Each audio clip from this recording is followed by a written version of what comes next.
అధ్యక్ష ధన్యవాదాలు. విశాఖపట్నం సంబంధించి ఏదైతే ఋషికొండ బీచ్ అధ్యక్ష మీకు కూడా ఐడియా ఉంది మీద దానికి ఈ బ్లూ ఫ్లాగ్ ట్యాగు గుర్తింపు వచ్చిన బీచ్ అది.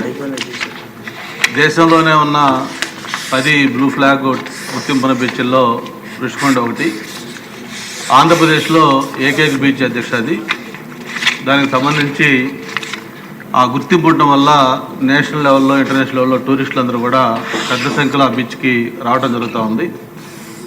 హాలిడేస్లో కానీ లేకపోతే ఏదైనా ఫెస్టివల్స్ టైంలో కానీ చూస్తే 70,000 నుంచి 1,00,000 దాకా టూరిస్టులు వస్తూ ఉన్నారు. అటువంటి బీచ్కి సంబంధించి నిన్న ఒక వార్త మనందరం ప్రముఖంగా చూసాము టీవీల్లో పేపర్లన్నింటిలో కూడా. దాని గుర్తింపుని తాత్కాలికంగా ఆ బ్లూ ఫ్లాగ్ ట్యాగ్ ఏదైతే ఉందో దాన్ని రద్దు చేసి దాన్ని అబియన్స్లో పెట్టారు. దానికి కారణాలు ఏంటనేది కూడా చెప్పడం జరిగింది అధ్యక్ష.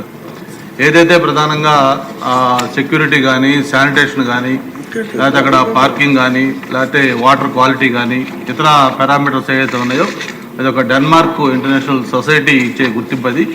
ఆ పారామీటర్ సరిగా లేకపోవడం వల్ల గుర్తింపు తాత్కాలిక రద్దు చేస్తున్నట్టుగా చెప్పడం జరిగింది. ఇది అందరూ కూడా చాలా ఆందోళన కలిగించే అంశం అధ్యక్ష.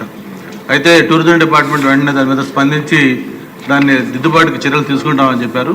బట్ నేను ఒకటే మీ ద్వారా తెలియజేస్తుంది సబ్కి ఏంటంటే ఏదైతే ఇటువంటి చర్యలు జరిగినప్పుడు దిద్దుబాటు చర్యలు తీసుకొని దాన్ని సరిచేయడం కంటే కూడా అసలు ఎందుకు జరిగింది ఇది, ఎందుకంటే ఒకసారి ఆ మార్క్ వచ్చిందంటే అది ఇంటర్నేషనల్గా చాలా ఎఫెక్ట్ అవుతుందని రిప్యుటేషను.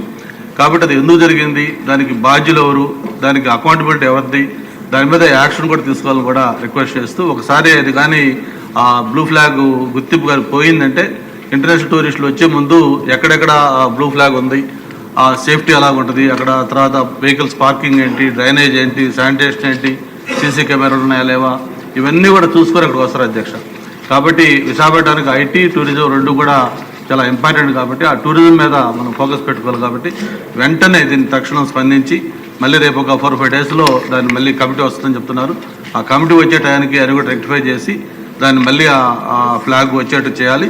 భవిష్యత్తులో ఇటువంటి రిపీట్ కాకుండా కూడా దానికి ఒక బెంచ్ మార్క్ ఉండే విధంగా ఒక పారామీటర్స్ కూడా ఫిక్స్ చేయాలని కోరుతున్నాను అధ్యక్ష.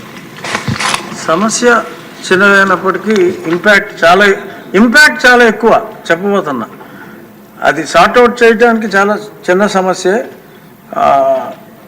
అక్కడ సీసీ కెమెరాలు సరిగ్గా లేకపోవటం, అక్కడ సెక్యూరిటీ సరిగ్గా లేకపోవటం, ఇటువంటి కుక్కలన్నీ కూడా అక్కడికి రావటం, ఇటువంటివన్నీ కూడా ఆ టూరిజంని చాలా ఇంపాక్ట్ చేస్తాయి. కానీ అది కంట్రోల్ చేయడానికి తక్కువ ఖర్చు.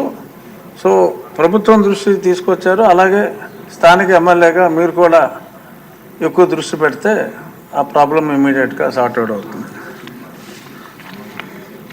విఎం థామస్ గారు.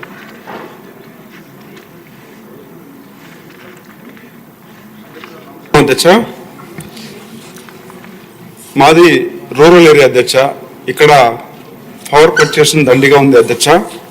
మెయిన్గా చూసామంటే బాలగంగనపల్లిలో ఆల్రెడీ గత గవర్నమెంట్లో టెండర్ వేసి 2 33/11 kV శాంక్షన్ అయింది అధ్యక్ష. ఒకటి వచ్చి బాలగంగనపల్లి అట్ గంగాధర నెల్లూరు, ఇంకొకటి వచ్చి గాజంకి అట్ కార్వేట్ నగరం అధ్యక్ష. ఈ టెండర్ పిలిచిన తర్వాత అది అట్లనే పెండింగ్ అయిపోయింది అధ్యక్ష. ఇక్కడ ఇది పవర్ సరిగ్గా రావడం లేదు కాబట్టి చాలా ఇబ్బంది పడుతున్నారు అధ్యక్ష. ఇమీడియట్గా మాకు ఇది శాంక్షన్ చేయాలని చెప్పేసి మీ ద్వారా మంత్రి గారిని రిక్వెస్ట్ చేస్తున్నాను అధ్యక్ష. ఇంకొకటి కూడా ఒక 4 రిక్వైర్మెంట్ ఉంది అధ్యక్ష. ఒకటి వచ్చి కండేపల్లి అనేది జీడి నెల్లూరులో, అదేవిధంగా పుల్లూరు, అదేవిధంగా లంకేపల్లి, ఇవి కూడా ఒకటి వచ్చి ఎస్ఆర్పురం మండలంలో, ఒకటి జీడి నెల్లూరులో, ఒకటి పెనుమూరులో ఉంది అధ్యక్ష. ఇవి ఇమీడియట్గా శాంక్షన్ చేస్తే ఇక్కడ అందరూ కూడా వ్యవసాయం పైన ఆధారపడి ఉన్నారు కాబట్టి ఖచ్చితంగా ఇది చాలా యూస్ఫుల్గా ఉంటుందని చెప్పేసి మీ ద్వారా రిక్వెస్ట్ చేస్తున్నాను అధ్యక్ష. ఇక్కడ మెయిన్గా చూసారంటే పవర్ ఫ్లక్చుయేషన్ రావడం వల్ల ఈ మోటార్లన్నీ కూడా కాలిపోతున్నాయి. ఇక్కడ వ్యవసాయమే ముఖ్య ఆధారం కాబట్టి దీనిపైన మనం ఫోకస్ చేసే అవసరం కూడా ఉందని మీ ద్వారా రిక్వెస్ట్ చేస్తున్నాం అధ్యక్ష.